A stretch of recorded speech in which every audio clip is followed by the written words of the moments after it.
Judi online merajalela, kenapa sulit sekali diberantas? Dan untuk membahas mengenai tema sulitnya memberantas judi online, saat ini kami sudah tergabung pemirsa secara virtual bersama dengan Dirjen Informasi dan Komunikasi Publik Kominfo, Usman Kansong. Selamat siang Pak Usman. Selamat siang. Oke, selain itu juga kami sudah tersambung bersama dengan Mas Abimanyu Wahyu Wijaya selaku pakar telematika. Selamat siang Mas Abimanyu. Selamat siang juga. Panggil Abah aja. Selamat siang Abah. Mas Usman. Siap Abah. Sekarang saya mau ke Mas Usman terlebih dahulu. Mas Usman, ini kan dari Menkominfo mengeluarkan sejumlah usulan ya untuk memberantas adanya judi online. Salah satunya ini adalah mengatakan bahwa akan memungut pajak begitu ya. Artinya ini online. melegalkan Pak kalau sudah ada dipungut pajak segala. Ya, jadi kalau kita lihat konteksnya, Menkominfo itu menyatakan hal tersebut ketika rapat kerja ya, rapat dengar pendapat dengan DPR terkait dengan anggaran. Jadi waktu itu Menkominfo ya konteksnya bercerita tentang judi online atau perjudian secara umum yang di hampir semua negara ASEAN kecuali Indonesia dan Brunei yang dilegalkan baik secara parsial maupun secara keseluruhan begitu ya. Misalnya di Malaysia saja masih ada perjudian yang legal di Genting Highland misalnya begitu, dan judi-judi yang legal itu ya baik parsial maupun seluruhnya itu dipungut pajaknya ya, dipungut pajaknya. Jadi konteksnya itu satu. Kedua, Menkominfo juga menegaskan bahwa dengan mengatakan soal pajak judi online, dia bercerita tentang pajak judi online di negara lain yang melegalkan. Ya, yang kedua, dia mengatakan bahwa kami di Kominfo bukan promotor legalisasi judi online. Jadi itu konteksnya. Jadi sama sekali Menkominfo tidak mengatakan akan melegalkan atau akan menarik pajak judi online. Ya kalau pajak tentu saja ditarik dari perusahaan-perusahaan yang legal. Ya selama tidak ada legalisasi ya tidak bisa kan ditarik pajaknya. Dan sekali lagi Menkominfo mengatakan bahwa saya tidak sedang mempromosikan atau menjadi promotor legalisasi judi. Tugas Kominfo, kata Menkominfo pada saat itu adalah mengikuti atau menaati peraturan perundang-undangan yang mengatakan judi itu dilarang. Ya karena itu Kominfo terus memerangi judi online dengan melakukan take down. Kira-kira seperti itu konteksnya. Artinya sejauh ini pihak Kominfo masih terus akan memblokir begitu ya? Tidak akan ada pelegalan di Indonesia ini? Ya kalau kita lihat untuk melegalkan atau tidak melegalkan bukan tugas Kominfo. Ya bukan tugas Kominfo di situ. Tugas Kominfo mengawasi ruang digital agar bersih dari konten-konten negatif termasuk judi online. Oke, tapi sampai saat ini sudah berapa banyak konten-konten yang sudah di-take down oleh Kemenkominfo, Pak? Ya, tadi dikatakan juga dalam pengantar hampir 1 juta. Ya jumlahnya 900.000 lebih ya, memang hampir 1 juta. Dalam kurun waktu sejak 2018 sampai kemarin Juli 2023. Oke, Pak Usman, kalau mengenai pernyataan ada oknum berbaju coklat atau berseragam coklat, itu seperti apa Pak sebenarnya? Iya, kalau itu Pak Menteri mengatakan sebetulnya dalam konteks bahwa Kominfo itu bekerja sama dengan erat sekali ya dengan Polri. Jadi dalam kerja-kerja menanggulangi judi online tentu kita bekerja sama dengan pihak-pihak lain, antara lain Polri, ada juga PPATK dan kementerian dan lembaga lain, ya BSSN juga kita bekerja sama. Jadi konteksnya sebetulnya itu begitu ya. Oke, bukan artinya menuduh adanya oknum baju coklat di balik merajalelanya judi online ini, Pak? Ya mungkin, tapi itu dulu kata beliau. Sekarang sudah lebih erat begitu. Kan bisa mengatakan seperti itu pasti ada sesuatu ya, ada data-data atau mungkin yang ditemukan oleh Pak Menteri. Ini seperti apa?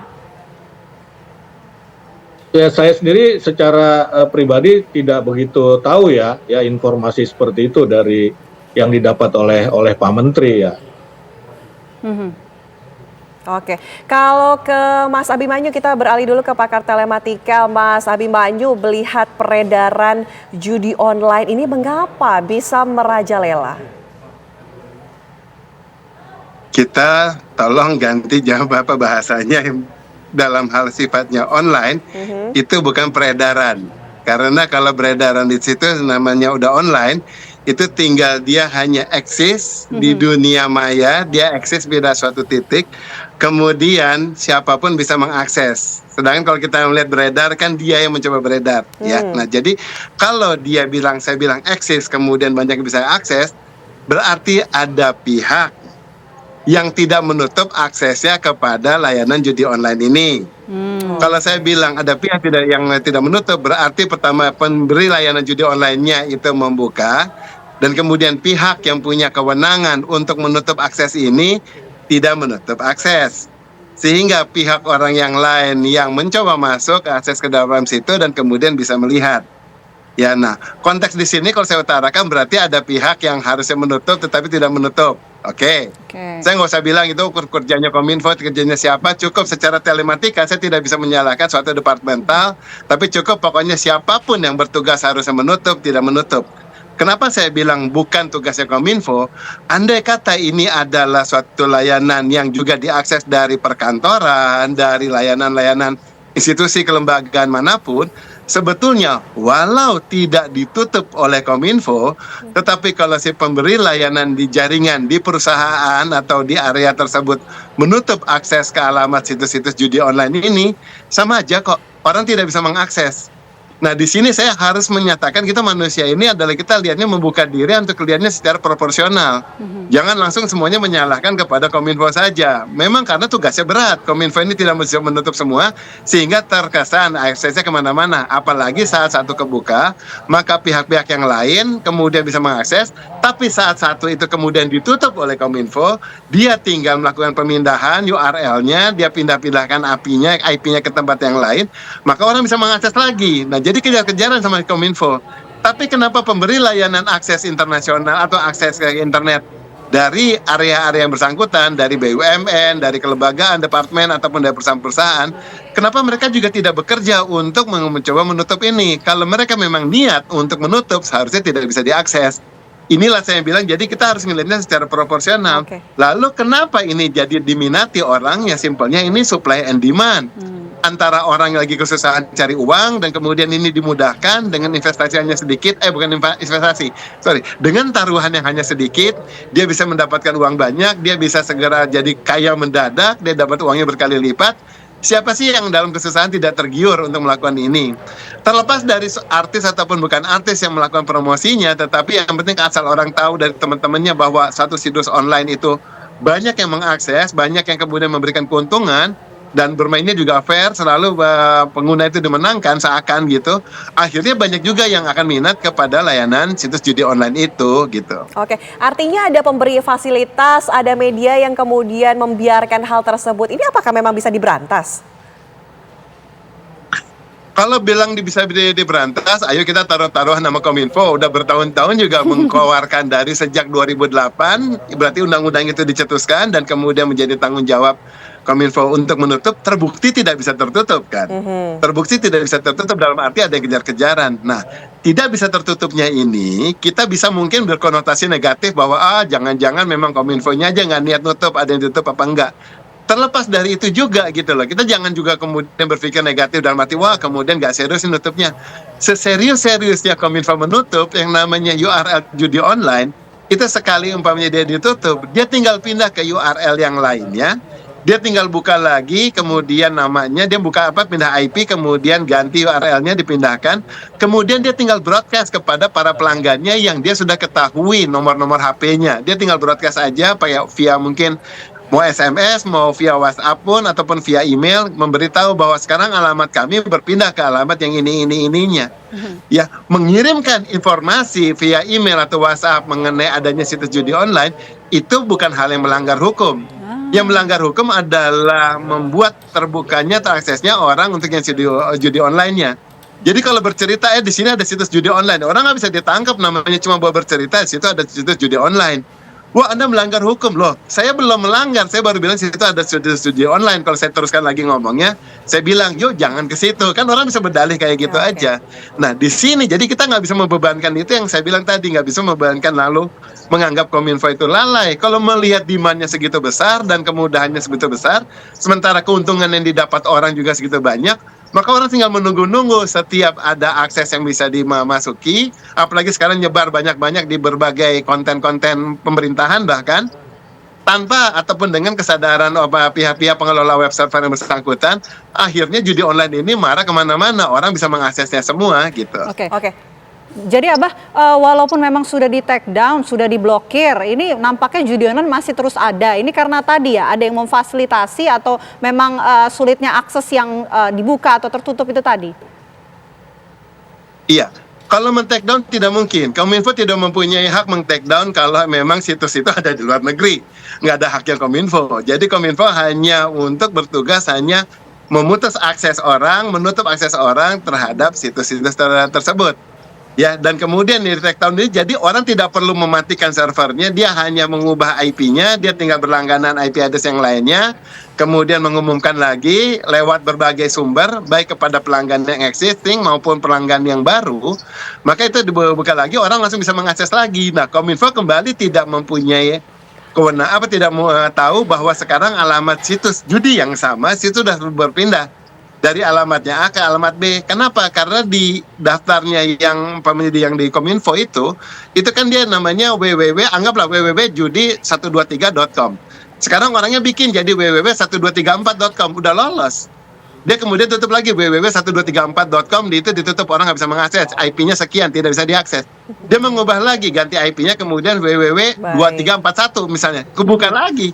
Hanya mengubah angka itu tinggal dibolak-balik aja, 123, 341, 243, 241, semuanya tinggal ubah-ubah gitu aja. Orang sudah bisa langsung semudah itu mengakses, mendapatkan kembali akunnya yang sempat hilang di judi yang pertama gitu, seolah-olah hilang. Tapi saat dia login ke server yang baru dan dia melihat akunnya sudah ada di sana tanpa mengganti password, ya dia bisa mengakses kembali. Jadi ini bukan kita bilang bahwa ini suatu kelalaian, ini mungkin dianggapnya sebagai suatu kinerja yang tidak benar kalau kita melihatnya sebagai bahwa pemerintah harus menutup semua. Tapi dengan maraknya juga perganti-gantian di sini dan kemudian demand-nya juga segitu banyak, ya mungkin kita juga terlalu berlebihan kalau benar-benar terlalu meminta pertanggungjawaban semua hal ini kepada Kominfo lah. Gitu Pak Usman, enggak, ini kalau mendengar banyak, tadi pihak, Mas Abimanyu mengatakan hal tersebut, ada nggak ini sebagai orang awam ya bertanya bahwa ada nggak cara menghalangi pindah URL, pindah IP seperti itu dari Kominfo sendiri? Saya secara teknis tidak begitu paham ya, mungkin Abah yang bisa lebih menjelaskan. Ya kalau itu bisa kita lakukan, sebetulnya sudah lama kita lakukan itu.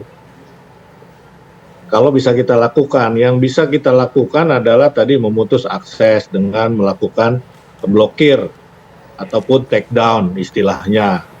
Ya untuk website ataupun portal kita bisa melakukan langsung.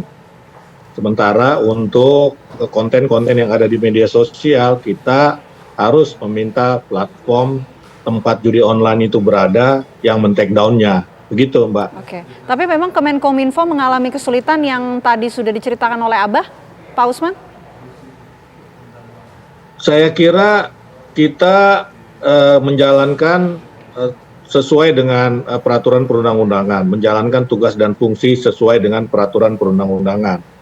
Ya dalam hal ini ya sesuai dengan Undang-Undang ITE, kita ini kan mengawasi ruang digital agar bersih dari konten-konten negatif. Ya itu kita lakukan. Ya kita lakukan dengan metode ataupun teknologi yang tersedia sejauh kita bisa lakukan itu. Oke, Pak Usman, mungkin satu pertanyaan lagi mengenai Duta Judi Online. Apakah ini kemudian akan dilaksanakan anti judi online ini? Nah ini juga saya kira kehilangan konteks ya. Kita kehilangan konteks pernyataan Pak Menteri itu ya. Pak Menteri itu melihat misalnya dalam berbagai kasus kriminal ya, misalnya narkoba. Ya, narkoba itu kan ada juga beberapa pesohor yang dulunya terlibat tetapi kemudian setelah direhabilitasi, setelah menjalani hukuman, maka dia kemudian dijadikan duta. Walaupun ini bukan tanpa risiko, ya sebab ada pesohor yang sudah dijadikan duta anti narkoba ternyata Melakukan dia kembali. terlibat lagi dengan narkoba begitu. Jadi konteksnya itu, jadi ada kemungkinan, ya ada kemungkinan. Nah tentu saja kalaupun ke depan akan dijadikan semacam duta itu, tentu harus melalui proses. Ya misalnya setelah diperiksa polisi, pesohor bersangkutan tidak terbukti atau dia kan sempat menyatakan bahwa dia sendiri sebetulnya tertipu karena dia tidak tahu bahwa yang dia promosikan adalah judi online. Dia waktu itu diminta ini game online begitu. Ya, ini game online. Nah, ini kan proses-proses yang harus kita tunggu di kepolisian. Kalau dia ternyata bersalah, tentu tidak bisa kita jadikan duta, katakanlah seperti itu ya. Tidak bisa kita jadikan duta. Kita harus selektif dan harus belajar dari kasus lain, misalnya duta anti narkoba itu. Jadi ini saya kira semacam cetusan gagasan ataupun wacana saja, sebab kalau kita lihat yang menjadikan seorang itu duta satu kegiatan, ini biasanya Polri ya, Kalau gagasan kan bisa datang dari mana saja kan begitu. Ya misalnya BNN ya menjadikan si A sebagai duta anti narkoba, itu BNN yang melakukan atau Polri yang mengurus kejahatan narkotika misalnya begitu. Nah, Kominfo sendiri dalam hal ini ya gagasan yang juga harus kita lihat konteksnya begitu. Tidak lihat itu sebagai sesuatu yang tunggal, apalagi dipotong-potong kan begitu. Oke, baik. Terima kasih banyak Pak Usman Kansong. Terima kasih juga Abah sudah bergabung bersama kami. Mudah-mudahan judi online bisa kita berantas ya. Nggak ada manfaatnya. Terima kasih. Selamat siang Bapak-Bapak.